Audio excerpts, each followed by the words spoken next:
Hey everyone.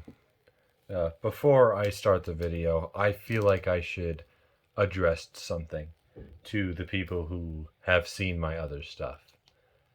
What's up? It's been a while, hasn't it? Almost 5 years. I guess I'm back. I don't know how long I'll be back. I don't know if I'm going to post anything after this one. But, well, I'm here. And I'm going to be posting a very different video than my other stuff.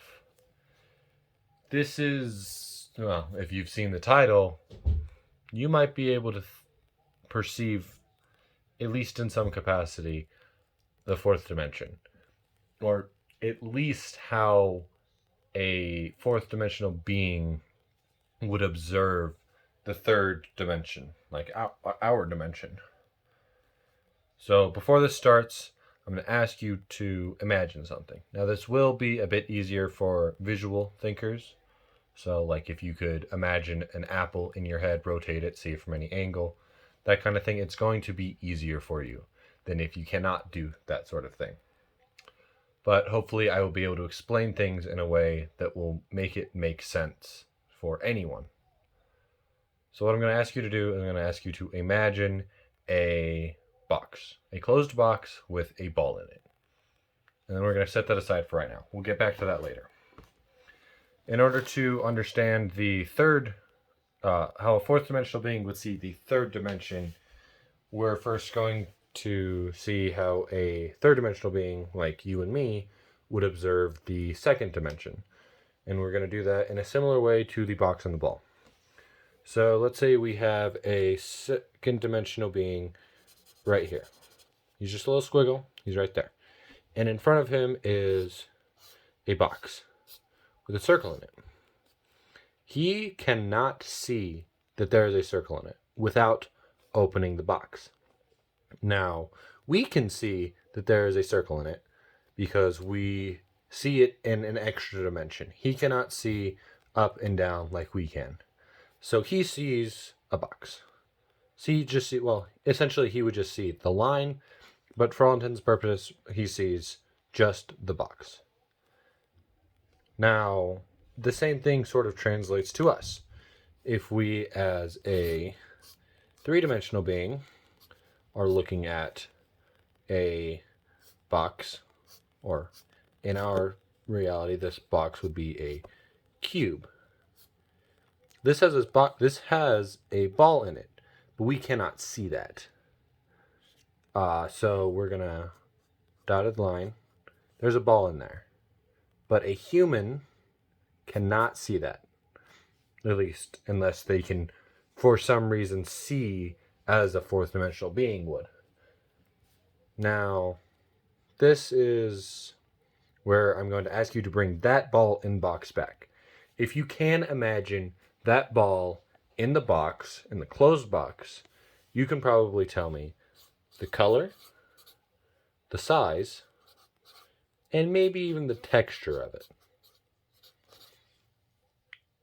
Now, that's how, if you are able to imagine this, that is how a fourth dimensional being would see this, a ball in a box.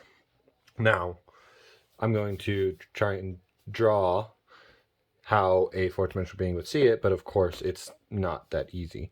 So, first of all, they would be able to see all sides of this. So instead of just drawing one square and then the rest of the cube, we're going to draw two squares and connect them in the cube in that way. So there you connect all the corners. And now we can technically see every single side of this cube. And in this cube, finish that line there. In this cube is a ball. Now, obviously, I'm not going to draw it over here, but it is in the cube. And let's give it some shading, because this is a ball. This is how a fourth dimensional being would see this. This is the same way this three-dimensional being that I've drawn right here would see this two-dimensional square and circle. They would see, a fourth dimensional being would see the box and the cube, or the box and the circle, and the box and the ball all at once, with the box being closed. There's no openings on this box, none at all. I've drawn this box as a wire shape simply because as a fourth dimensional being, you would kind of see it as a wire shape. It's hard to explain that part. That part even I don't fully understand. But they see the box and they also see the ball all at once without opening the box in any way, shape, or form. Now, while I'm here, I also feel like I should explain how you would see a fourth dimensional, in this case we're going to do a sphere, how a fourth dimensional sphere would be seen passing through the three-dimensional space. And once again, we're going to dimension it down and see how that would look for a sphere to go through the second dimension. So let's say, again, we have our second dimensional being right here. And then over here, in our third dimension, we're going to separate it by a line. Over here, in the third dimension, this is our person right here. They have a sphere. So this is the third, and this is the second. They have a ball right here. And they're going to be pushing it through the second dimension, or at least a part of it.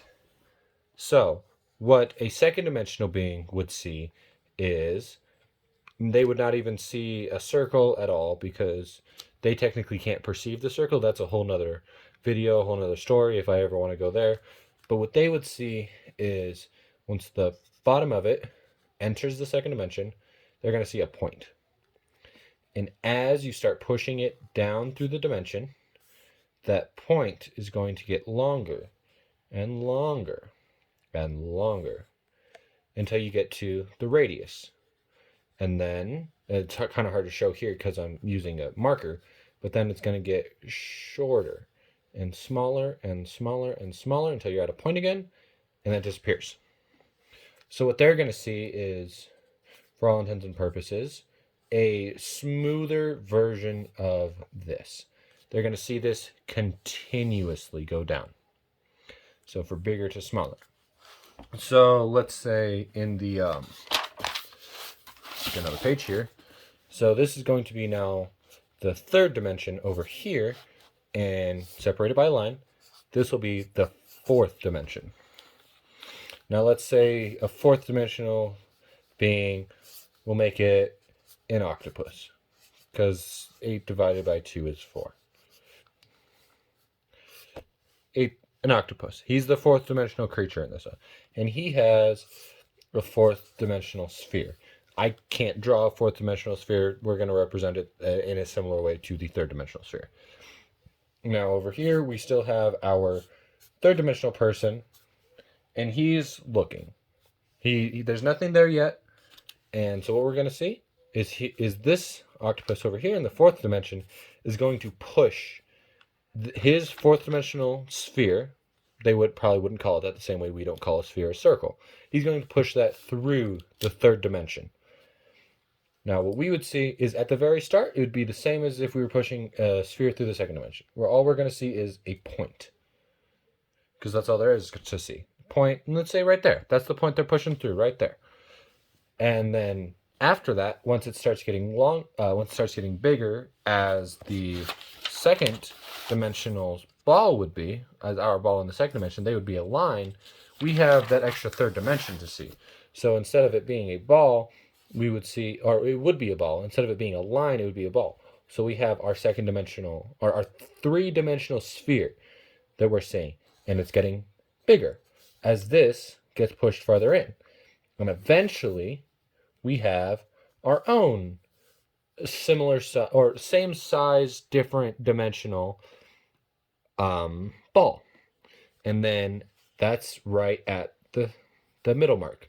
And as you start going up from there, as the rest of it starts getting pushed through, the ball is going to get smaller. And it's going to get smaller again until it's just a point again. And then it's gone, of course. Now, this line of thinking extends past the second dimension, the third dimension. As high as you want to go, this thing theoretically, it's not this thing, this example would theoretically work in every higher dimension. Now, it's really, really hard to see what would happen, say, if I tried to push like a fifth dimensional object through the third dimension. If I'm pushing a fifth dimensional circle, let's represent it with that, through the fourth dimension, well, all you're going to do is see the fourth dimensional sphere get bigger and bigger from a point to a point, and then it'll disappear. But from a fifth dimension to a third dimension, I don't even know how to show that here, and I feel like I'm pretty good at seeing higher dimensions in this sort of way. Fourth dimension to a third dimension, easy. Second dimension, or third dimension to a second dimension, easy. But fifth dimension to a third dimension, I have no idea. That's about it. That's all I can think of. That's second dimension. So of course we have our box and a ball, or that's the fourth dimension. We start with our second dimensional circle in a square that the second dimensional person cannot see the circle. Then we go to our third dimensional person looking in on the second dimensional. They can see the circle, they can see the box, they can see everything all at once, but they cannot see the ball inside our cube. Now, a fourth dimensional person, of course, can see that just fine. But they would not be able to see, say, a fourth dimensional ball inside of a fourth dimensional, they call it a tesseract. I have no idea how to draw this. I'm just drawing random lines and connecting them at this point. Fourth dimensional ball inside of a tesseract. A fourth dimensional being cannot see that. And we go up here, we see a third dimensional ball being pushed through the second dimension, starts as a point, gets bigger as a line because that's all the second dimension can perceive. And then it gets bigger and bigger until you're at the radius, or you're at the middle of our third dimensional ball. And then once you get past that, it starts getting smaller and smaller. That's what the second dimensional being would see. And again, it works the same way once you go up to the third to the fourth dimension. You're going to have the fourth dimensional sphere passing through the third dimension. Starts as a point, same way the second dimensional object would. Then it turns into a sphere, and it gets bigger and bigger until you get to the middle of the fourth dimensional sphere. Then it gets smaller and smaller back down to a point. Same way for fifth to fourth, same way from sixth to fifth, same way for 172nd to 171st. That's how it theoretically would work across all dimensions.